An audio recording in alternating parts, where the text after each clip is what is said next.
Hello, and welcome to Who Does Sprint Really Apply To session of the Hypertension Canada Sprint Expert Exchange. I'm Felicia Flowett, Manager of Business Development and Stakeholder Relations at Hypertension Canada. Hypertension Canada is Canada's only national non-profit organization dedicated solely to the prevention and control of hypertension and its complications. Powered by a professional volunteer network of the nation's leading multidisciplinary experts, Hypertension Canada pursues its mission through research, professional and public education, and advocacy for healthy environments. We produce Canada's Hypertension Clinical Practice Guidelines, which are evidence-based, annually updated, and rigorously reviewed.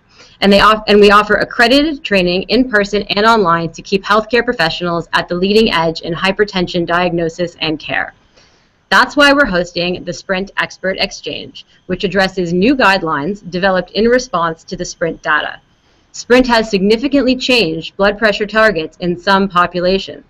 We have invited hypertension experts to provide context for some of the most challenging clinical judgments that physicians, nurses, and pharmacists are asked to make in practice. We have asked the panelists to address today's topic as independent experts rather than as representatives of Hypertension Canada in order to provide latitude for a fulsome discussion in this new and developing area of hypertension science. It is my pleasure to begin by introducing our moderator for today, George Dresser. Hello, everyone. Dr. Dresser is an associate professor and an active clinician in general internal medicine and clinical pharmacology at Western University. He also chairs the Hypertension Guidelines Subcommittee on Pharmacotherapy for Hypertensive Patients Without Compelling Indications and has been at the center of discussions about this year's Sprint-related guidelines updates. We are grateful to Dr. Dresser for helping to lead and develop the Sprint Expert Exchange, and I will now turn the floor over to Dr. Dresser to introduce the other panelists and guide our discussion today. Great, thank you. I believe the next slide is disclosures.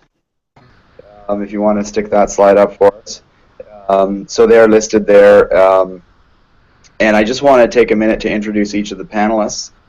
It is my pleasure to introduce Dr. Stephen Grover, who's the director of the McGill Comprehensive Health Improvement Program and a professor in the Departments of Medicine and Epidemiology and Biostats at McGill. Stephen, you want to say hello so people can see you full screen? Hi.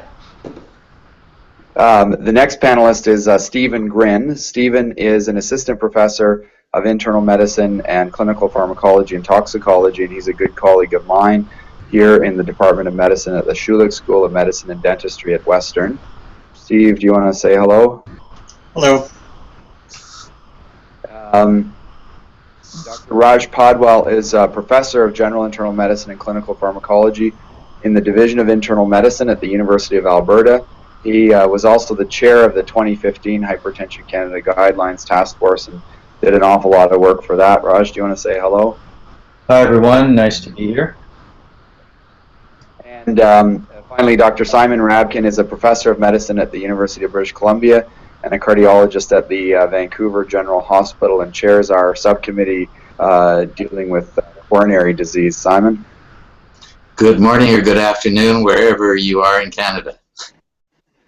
Fantastic. All right, so Felicia, if you want to put up the slides again. We're going to talk next about the systolic blood pressure intervention trial, and I'm going to give you a little, just a short introduction to that. I'm going to talk very briefly about changes that have been made to Hypertension Canada Guidelines as a result of Sprint. And then really the issue here is to discuss some of the topics that came up when we were reviewing this data internally, and to try to get a bit of a conversation going, because there are some very important issues related not to Sprint and diabetes, which is what the slide says, this is from our last session, but rather to what patients really would be best to apply the Sprint intervention algorithm to. So we're going to talk about Sprint's inclusion criteria. We're going to go through how that works, and we're going to get some expert feedback. Felicia, if you want to flip to the next slide. So the SPRINT trial was a randomized trial of intensive blood pressure control versus standard blood pressure control. The intensive blood pressure arm was targeting a systolic blood pressure of less than 120 versus the standard control arm that was targeting a blood pressure of less than 140. It was a big trial, 9,300 patients. They did not have diabetes and they did not have previous stroke, and the study was actually stopped early after an average of 3.26 years because of a mortality difference favoring the intensive therapy arm. Next slide.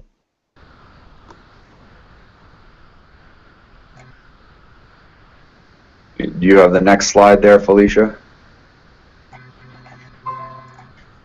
All right, there we go. So the inclusion criteria, you had to be over 50 years of age to get into this trial. You had to have an entry blood pressure, systolic blood pressure between 130 and 180. And then you had to have some marker for increased cardiovascular risk. And that could be clinical or subclinical cardiovascular disease.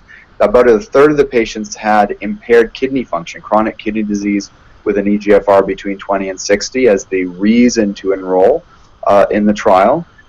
Some patients were defined according to a Framingham risk score of over 15% 10-year risk, and I'm sure we'll hear what Dr. Grover thinks of that in a minute.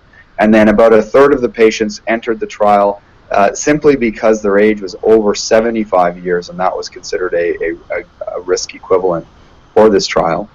As mentioned, the patients who did not enter this trial were those with previous stroke or diabetes. All patients had to have a standing blood pressure over 110. And then there were a number of other exclusions that are available if you're interested. It was a one-to-one randomization to the intensive treatment arm or the standard treatment arm. And then we'll go on to the next slide.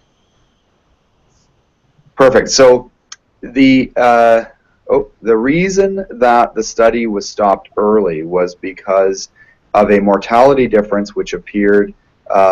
It actually started to appear after 2 years, and then by the 3-year DSMB meeting, it was statistically significant to the point where the Data Safety Monitoring Board felt that this trial should not be continued and recommended to the steering committee the trial be stopped, and it was stopped at that point.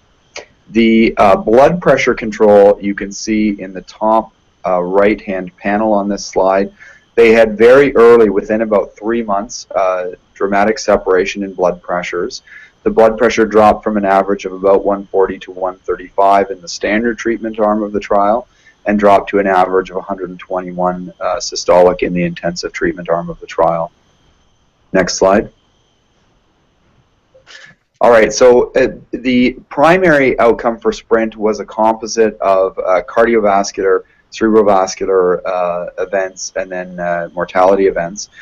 This slide lines up the primary outcome by subgroup, and I'll point out that regardless of chronic kidney disease or no chronic kidney disease, the results favored the intensive treatment. There was a signal that those patients over the age of 75 in this trial seemed to fare better than those under the age of 75 in terms of the absolute effect of the intervention. Sex did not have a major impact on the results. Race, black or non-black, had no real impact. Presence or absence of previous cardiovascular disease, according to the intervention trial, did not have a major impact. And then the one that's quite interesting to me, if you look at the bottom of this slide, the systolic blood pressure, those patients with the lowest systolic blood pressures actually seemed to fare the best in this trial, and there was a gradient response so that the patients with the highest systolic blood pressures had the least effect of the intervention. So next slide. So in looking at the results of this trial and then relating it to what Hypertension Canada is saying about targets for blood pressure, we still feel that a target of less than 140/90 should be attained in most hypertensive patients. The new thing based on the SPRINT trial is that in high-risk patients, a systolic target of less than 120 should be considered. And I think the important part of this is what that high-risk patient looks like, and that's where our panelists are going to weigh in. We have not changed our diabetes recommendation that the diabetes blood pressure target be less than 130/80. And you know, we don't insist that the patients be treated with pharmacotherapy, that lifestyle modification is important, and if necessary, medication on top of lifestyle. Next slide. So, so this is where our experts get to weigh in and perhaps highlight some things that they think might be important. The first question that we'd like to put to the panel is, what does the perfect SPRINT patient look like? And is there a patient profile that you believe is most suited to receiving the intensive treatment? And I thought for this question, we'd maybe start with Dr. Grover. He has some slides that he wanted to lead us through to maybe think a little bit about this. So Dr. Grover, go ahead. Thank you, George. I think the critical question, and by the way, the slides I'm going to show you, you can play with this sort of calculation yourself. You just have to go to myhealthcheckup.com to do it. But this is basically the disease modeling our group has done in the past, and I think the right patient for SPRINT is basically anybody who we believe will benefit from tight blood pressure control, in whom the benefits outweigh the risks. And I think the critical issue there is that it looks like from the SPRINT results and other studies for that matter that the tighter we can control your blood pressure, the better, providing you can tolerate it. And then the question becomes, well, are the benefits sufficient that you're willing to, take 3 medications rather than 2 or 1?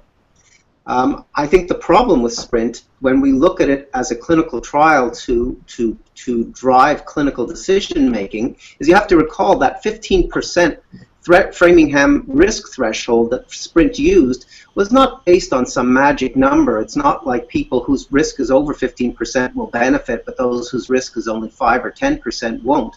It was a very simple decision made on how can we get this study over with as quickly as possible. We need people to have these events fairly quickly, or this study will take forever to prove our point.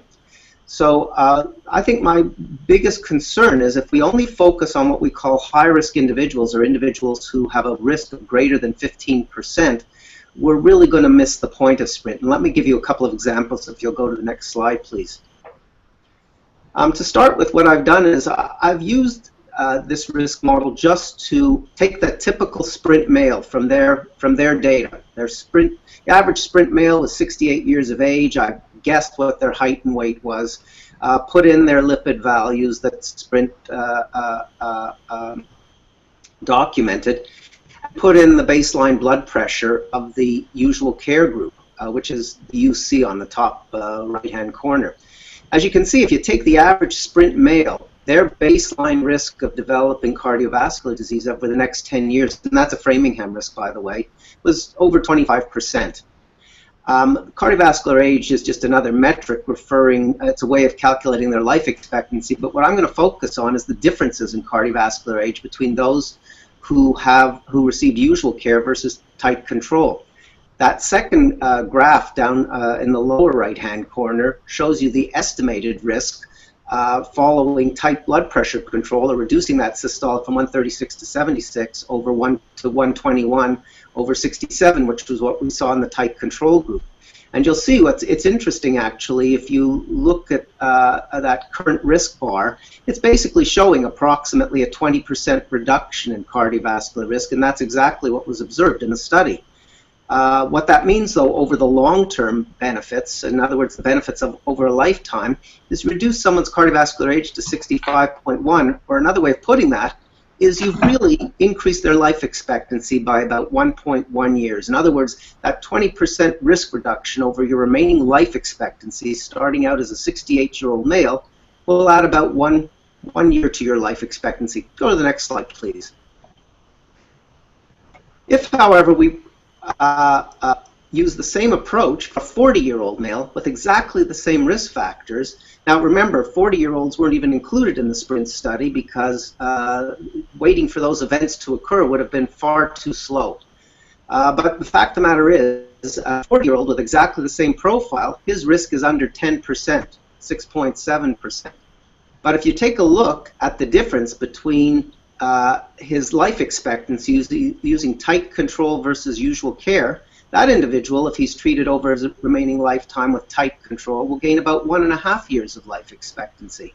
So it reminds us that the benefits of blood pressure modification, or any risk factor change for that matter, are both a function of their absolute risk, but also the time horizon that this change is going to occur over. And remember, blood pressure therapy is for a lifetime. It's not for the 3.6 years of follow-up that we observed in the SPRINT study. And the competing risks of mortality that will knock people off as they age. And clearly, a young individual, a young male, will gain at least as much from tight control as that typical SPRINT patient. Next slide, please.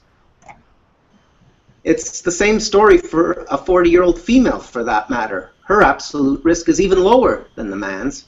But in fact, the total benefit over her remaining life expectancy is about a year from tight blood pressure control as well. And last slide, if we look at a 75-year-old male or a more elderly individual, there you can see the difference between tight control and usual care is about 0.9 years, even though that individual starts off at an absolute risk of nearly 38%, which drops down to about 31% when you tighten his blood pressure control. So I think the perfect patient in SPRINT is somebody who will benefit from tight blood pressure control, but will also be able to manage the additional risk associated with lowering their blood pressure. And to be quite frank with you, I think younger individuals tend to do that better than the elderly. The other point to remind yourself of is if somebody's got a blood pressure of 140/90 and they're 75 years of age, well, they're not terribly extreme for older Canadian individuals. But see a 40-year-old individual in your office with a blood pressure of 140/90, and a red flag should really be going up. This individual has a blood pressure that's really out of whack for someone of their age and sex. And I'll stop there.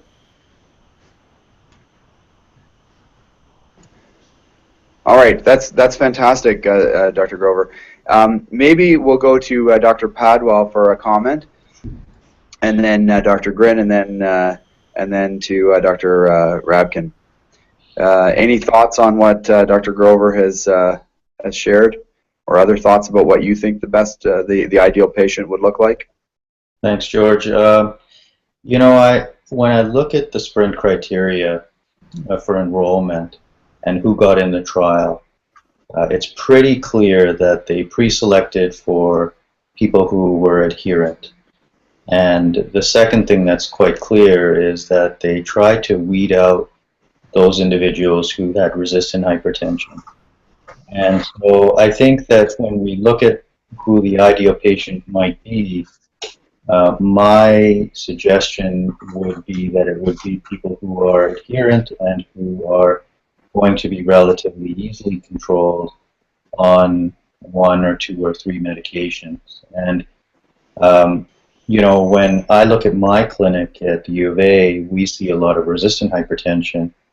I'm not finding that a lot of those individuals are real great candidates for SPRINT, because I would have to be starting alpha blockers and hydralazine and nitrates and other things that are not really very well proven in terms of randomized clinical trials, reductions in hard endpoints. So that would be my observation for that question. Excellent. Dr. Grin? I think I'd agree to a big extent. I think kind of the ideal patient is not so interested in the specific risk characteristics as much as them just being an active participant in their own care. Someone that kind of can be mindful of symptoms that they're having. You know, if someone's kind of going to ignore some lightheadedness that they start to get when I start to treat them more aggressively and not call, then you know those are people that I'd worry about having syncope. But you know, someone who's actively involved, willing to come for regular follow-up and going to kind of call in about any potential symptoms of adverse effects, and so we can back off. I think those would be great patients. Someone who's wanting to minimize their cardiovascular risk, and not everyone is interested in coming in for monthly visits and having their medications adjusted aggressively as it was in sprints. So I think that's another key factor, is just kind of the willingness to be involved in aggressive care. But to Dr. Grover's point, I think I agree to a big extent that if sprint went to completion, or probably will never happen, but if a similar trial was done over 10 or 15 or 20 years in low-risk patients, I think it would show similar results, except that for low-risk patients, I think you would need that probably tens of thousands of people over 10, 15 years to see the results. But I do believe, I think that the benefit would likely be there, again, for a patient that will be compliant and at low risk of adverse effects. Dr. Rapkin. Well, I think it's really important to lower blood pressure, and to lower blood pressure as much as possible, but defining very precisely who we're dealing with. And the sprint patient is really a very interesting blend of individuals who have elements of either cardiovascular, renal disease, or high risk, but aren't really very high risk because they had only a more moderate number of people who had actually coronary disease, and they had people who had moderate reductions in renal function and were at higher risk in a risk calculator. So one has to find sort of a optimal individual who is at high risk but not at extremely high risk in order to show some kind of benefit. So that's where I would try to have people focus their patient group on. And as well, we're going to deal with this a little later, but individuals who are 75 years of age and older look like they had a good benefit, and identifying the kind of person over 75 who would benefit is also of value in looking at people who would benefit from being on a sprint-like approach. Excellent. Among the patients who met the inclusion criteria for the trial, to whom would you be least comfortable applying intensive blood pressure lowering? And I guess I'll let any one of you jump in on that. So who that officially by the criteria would meet the trial would you not want to be treating down to a systolic target of 120? I'll start if that's okay. So one of the exclusion criteria was a standing blood pressure of less than 110. I definitely have a lot of patients, older patients, who their standing blood pressure may be above 110 and maybe say 120, but if their sitting blood pressure is 150, that's a pretty dramatic drop. So I think that's the type of patient that I think I would be careful about. Someone who has a postural drop, even if their standing blood pressure is above the threshold, I would be very cautious about treating those patients aggressively. The person that I would be a little concerned about is the patients with coronary artery disease. The sprint diastolic blood pressures were at 68 millimeters of mercury. So when we're treating people with systolic hypertension, we are always decreasing diastolic blood pressure. So their mean diastolic blood pressures were about 68, which probably is okay. But as you get lower than 70, in people who have coronary artery disease, you start running the risk of hypoperfusion of the myocardium. And that depends on factors such as the severity of their coronary artery disease.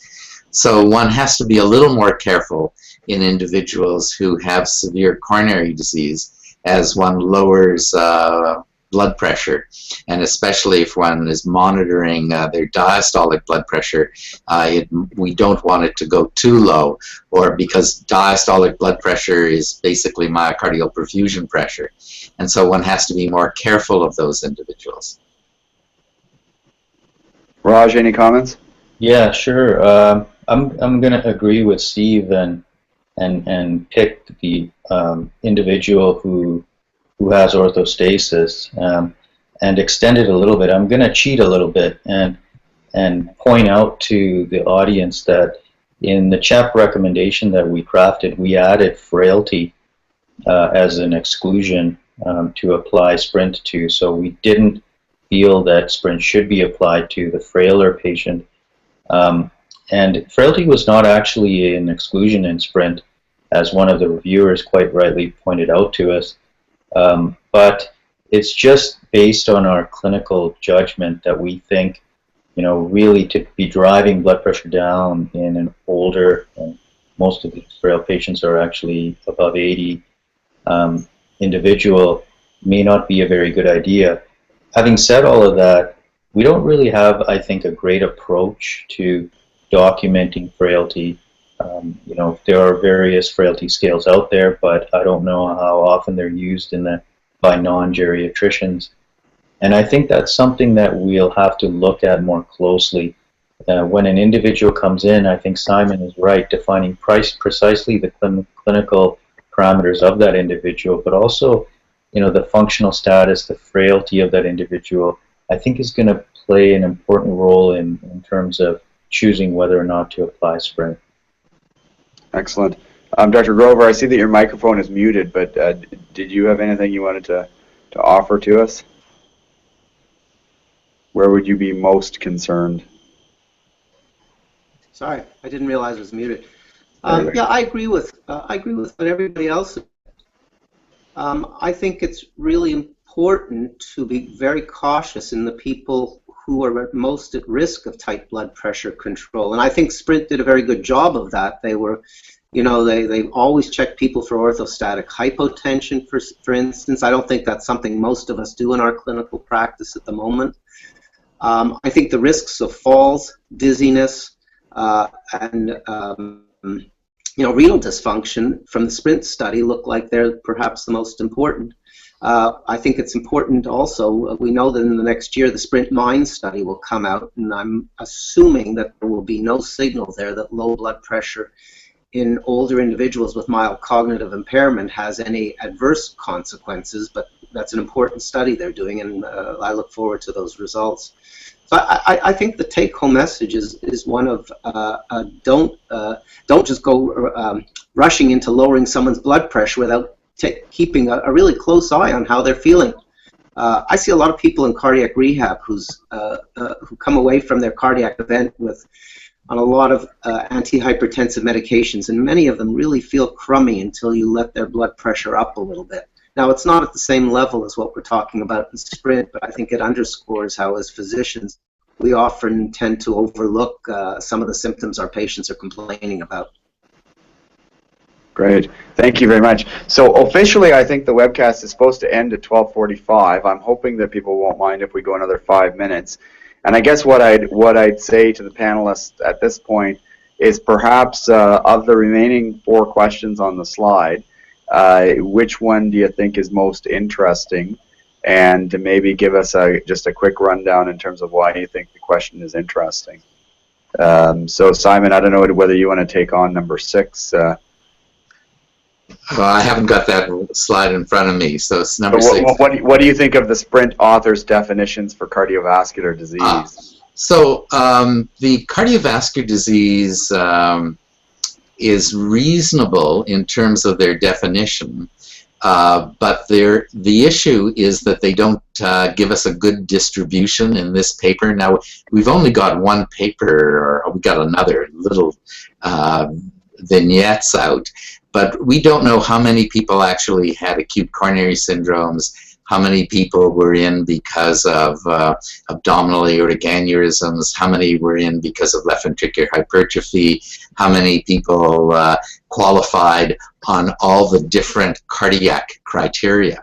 So in the absence of that, I'm still a little cautious in knowing how that applies to the cardiac patients, which I see, and that is how we're going to lower blood pressure in that particular group, and how we have to be careful as we lower blood pressure. So from the cardiac perspective, I'd like to see a little more definition, and still recognizing that 16% or 17% of individuals had coronary artery disease, and the rest were subclinical cardiac disease that made it up to 20%, and how they define their subclinical cardiac disease and how that means. So in part, I'm exercising a little caution in that group and waiting for more data. Yeah, excellent. Raj, any thoughts? What do you think the most interesting question is?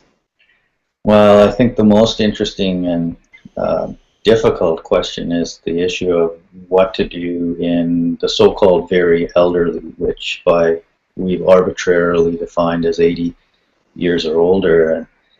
And we did this expedited review of SPRINT, and we've come out with a recommendation, but our other recommendations remain unchanged, and we're waiting, of course, for more information from the SPRINT trial, including the subgroup analysis in individuals. I suspect they'll cut it off at 75, but they'll probably add in a subgroup of 80 or over. And if you look at the main paper, one thing that you might predict is that those individuals did quite well, or perhaps even better than the younger population, but we'll have to see based on the full subgroup analysis. And then here we have also a rec about initiating therapy if the blood pressure is above 160 and driving it down to 150. And then we have the SPRINT rec, which says go down to 120 in high-risk people. And we have the issue of frailty and orthostasis. So teasing all of these issues out in older individuals, fastest growing demographic in Canada and the world, I think is the most important question and the most difficult. Excellent. Steve Grin, and then Steve Grover gets the last word. Sure. Probably the fourth question, although the fifth one ties in a little bit. So about kind of modifying the patient selection to maximize the benefits, minimize the risk. So interestingly, and tying in with Dr. Pottle was just talking about, the subgroup analysis would suggest that the greater than 75 population seemed to do well. And then there's a table in the appendix about risks in the greater than 75 subgroup, and it seems that there's actually no increased overall risk of a serious adverse event in that population, which is really surprising. But not sure I have a great explanation, except that maybe they just really very carefully selected their elderly patients to be non-frail and fit. But really, I think that fourth question comes down to which patients is this approach best applied to? Is it the elderly, or is it lower risk patients potentially? I think that's the interesting question. Great. And then Dr. Grover? Yeah, I have to agree with Steve. I think it reminds us that chronologic age is not a substitute for physiological or functional age, and there are a group of patients out there who, despite the fact they're aging, are doing extraordinarily well. I also think one of the strengths of our guidelines this go-round on the SPRINT issue is that we also strongly recommend not just adding another medication, but encouraging people to follow lifestyle changes to bring their blood pressure down, which is presumably something that the body does a much better job of managing than when we add on medication. It's important to remember that 2/3 of our patients on antihypertensives are relatively sedentary and overweight, and there's loads of room for improvement there if we can just engage them in making some lifestyle changes, which is not simple. That's excellent. I think at this stage we're already over time by about 5 minutes, so I'm going to call it to a halt. And I do apologize that our intention was to have some time for questions from the floor. But I think in the interests of respecting people's time and clinics and things starting, that we'll call it at this point. I do want to mention that this expert exchange is created by Hypertension Canada, independent of commercial influence, but that we have accepted sponsorship. We want to thank Mylan and Servier for sponsoring the whole SPRINT Expert Exchange series, and we want to thank Novo Nordisk and Valiant for sponsoring today's session. And on the last slide of our slide deck, this is an accredited program, and we would appreciate an evaluation if you have the chance to do that. And you can also download a certificate for accreditation purposes. The website to go for the downloaded certificate and the evaluation is hypertension.ca /sprint evaluation, all in one word. So with that, I would like to call an end to today's session. Thank you very much to all of our participants, and I hope that this was useful to the attendees.